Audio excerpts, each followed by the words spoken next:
Evening everybody, it's Friday 21st of October, and you might not be able to see the clock on the in the background there, but it's late and I need to get one of these uploaded tonight, so I'm hopefully going to rip through these quite quickly, but I'm actually going to do three, simply because they're tied in with each other, and I wasn't actually sure which order I was going to do them, simply because we're going to be looking at Masataka Taketsuru, who is one of the two forefathers of Japanese whiskey, the other being Shinjiro Tori.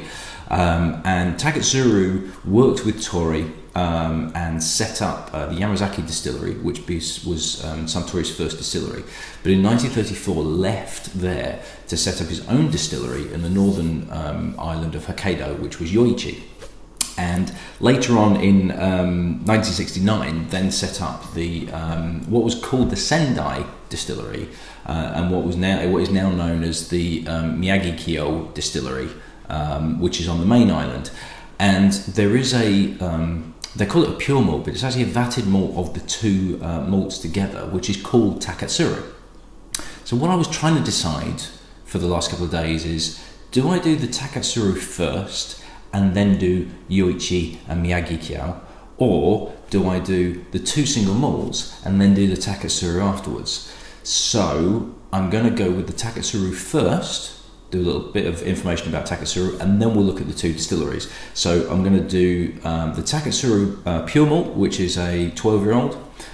Then we'll go on to the Yoichi 15-year-old, because that was the first distillery that he set up. And then we'll go for the Miyagikyo 12-year-old. I'm going to go with Miyagikyo as pronunciation. A few people, fortunately, really nice people, have come back and said that is what it should be. It just doesn't sound right in my head, but that's what I'm going to go with. So, Taketsuru, Masataka Taketsuru looked like this. He was born in 1894 to a family that owned a sake brewery in Hiroshima. Hiroshima is here, and that had been going since, I think, the mid-1700s.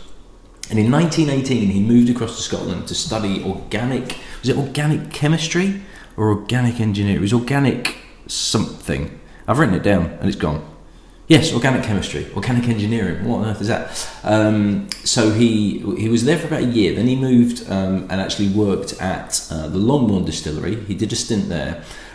He worked in another distillery called Bowness, which is no longer operational.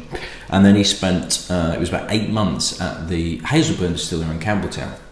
And in January of 1919, he actually married a local woman who was known as Rita, but her full name was Jessie Cowan, but she was known as Rita, and apparently both sides of the family were actually against this marriage, but they did get married. He returned to Japan in 1920 and joined forces with Shinjiro Tori to set up, and Rita actually came across with him and lived with him in Japan. So he set up, he co-founded the Yamazaki distillery with Tori and worked there as the distillery manager until he left in 1934, when he then, his original intention was to open a distillery in the northern island of Hokkaido. And we'll go into Yoichi as a distillery, but he, having spent some time in Scotland, he was looking for a distillery in Japan that was very, very similar to a Scotch distillery. And that was part of the reason why he then left, went to Hokkaido, because that was where he wanted to go. Then founded the Miyagikyo distillery in 1969.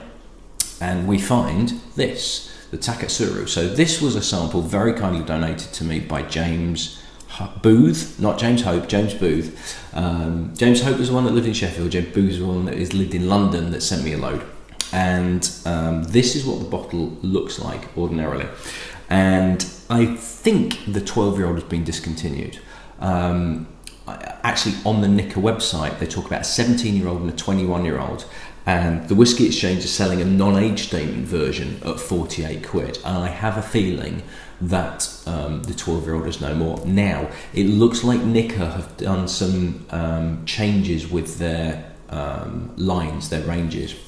because of increased demand and the limited stock that they have, as we will go into on Yoichi, it is meaning that there are some lines that have actually been pulled. Now, when Taketsuru set up the Yoichi distillery, it was the company that he founded originally was Dai Nippon Kaiju, which means the Great Japanese Juice Company. And what happened was, when they were waiting for the whiskey to mature, so they'd started in 1934 and they were already distilling, but it was 6 years before they launched their first whiskey from Yoichi. And in the meantime, they were actually making juices using apples in the local vicinity.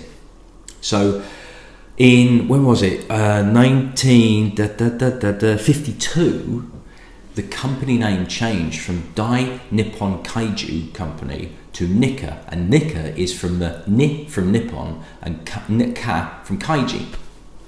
So Kaiju, sorry. So that's where Nikka comes from.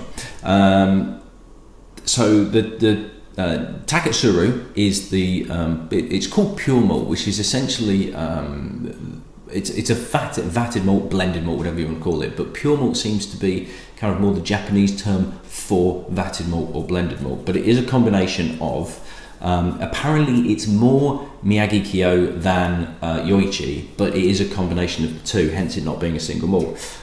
It's matured in cherry casks, whereas Yoichi tends to be bourbon casks. So whether that's they've taken some Yoichi stock and then matured it in cherry casks, maybe once they've blended it together. But I'm very interested to see what this is like, because the Nikka Pure Malt as well, which I had, which theoretically I should have actually had with the Taketsuru. I didn't even realise, I hadn't even done enough research to realise kind of where it stood. But that was also, so that was the combination of Miyagikyo and I don't think there was Yoichi in it. That's the thing with the Nikka Pure Malt. I think that was Miyagikyo and the Cheetah grain distillery that they've got, but I don't think there was any Yoichi in it, whereas obviously this is just purely single malts from those two. Oh, that smells really good. It's 40% as well. Straight away you can tell there's complexity in there, but there's like orange, but there's a real touch of smoke, a really, really delicate touch of smoke to it. And it's sweet, but it's not sugary sweet. It's a very delicate sweet. Do you know? This reminds me of it's nothing specific. It's not a specific dessert. It just reminds me of the characteristics of a dessert from a high-end restaurant, like a Michelin star restaurant, or one where they've got a dedicated patisserie chef or something like that, where there's time and care and delicacy taken. It's not just here's a pudding, it's this is a dessert and this has been crafted and this has multitudes of flavors, and actually you know that there's quality in the glass straight away, instantly. There is complexity, but it's not overpowering, it's delicate, it's soft, it's classy, it's really, really good. Like I say, it's slightly orangey, but it's like orange jelly, but there's also this really soft smoke, as well as, there is malt, but then there's also like a delicate touch of mint in there. It's so subtle. It's so subtle, but so just really, really high quality. I love that nose. I think that's absolutely gorgeous.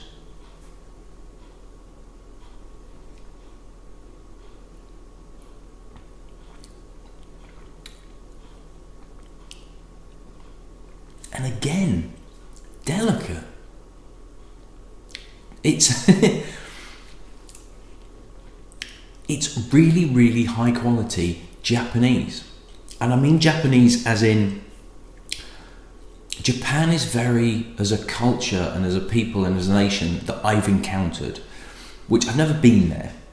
I've never been to Japan. I'd love to go, but I have. I am a fan of Japanese culture, and there's there is a dedication in the main to quality and care, and you can sort of tell that a lot of Japanese culture is history and respect and time and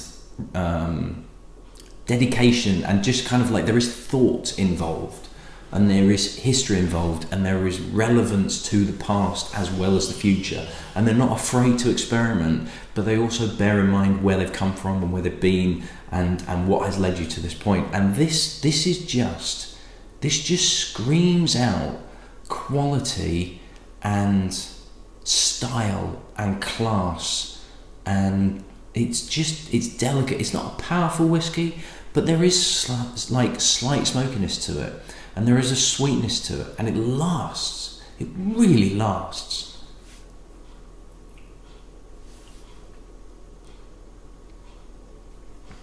There is a lovely mouthfeel in it. It's not hugely rich. It's actually quite light, but it sits in your mouth softly. It's like a cloud on your tongue. It's so soft on your mouth, but it has weight to it. You know it's there. It's not thin. There is beautiful complexity. There is a really soft, there's a really kind of, I'm going to be saying soft and delicate over and over again, but there's a real hint of smokiness to it, which really lifts everything, and in fact it kind of grows. That mouthful is actually smokier than the last. But this is a really impressive whiskey. However, I think this might be too delicate for some. I think there will be people out there that will go, there's nothing to it, or will just drink it and go, well, it's very, very easy to drink, but won't. It needs a bit of time to kind of actually peel away the layers there. And it's not one that you fight. It's not one where you go, whoa, this is powerful. Oh, right, now I'm getting this. This is actually a delicate little present that you just have to very carefully pull apart the layers to discover more layers underneath. It's a very classically Japanese style of whiskey. It's what I think, if you try to explain Japanese whiskey as opposed to Scotch or Irish or anything like that, it's almost the most evocative of the place where it's from.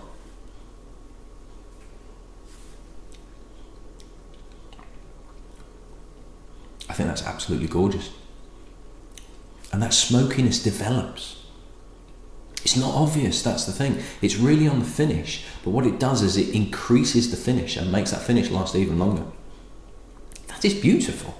That is absolutely fantastic. I have a bad feeling it's discontinued, and I don't know whether the no age statement will be anywhere near that. I hope it is. I hope the no age statement is.